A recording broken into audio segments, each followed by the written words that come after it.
sukawan gud ko. Samok gayud ng pamilya ni Selenita. Mangita gud ko paagi na magkabuwag sila si Rogelio ug si Selenita. Gusto kong magkabuwag sila.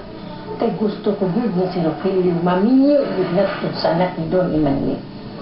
Ang tanan ng kabtangan na prinda na.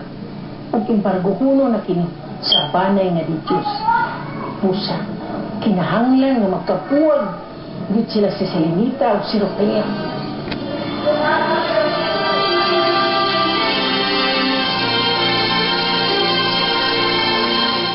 Naaman din ay itlog ang imong syupaw. Hungit na ako, bite. Ganahan, kayo kong itlog. Ganahan na kaya kag-itlog, Deblo? Na ako ihungit ni mo, ha? Kanao. Hindi na siya kanahap itlog kay niya ha. Kuhaan mo na iya ha. Biting ka mo na iya ha. Pwede gamay. Dayo.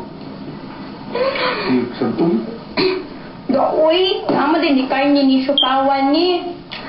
Pagdaot man akong diet ini. Tuy, kanay. Tigla, nga unta. Ang daig mo, no? Bisaya man na kanay mong no? Kain ni Tuy, ganun kain ni Tuy.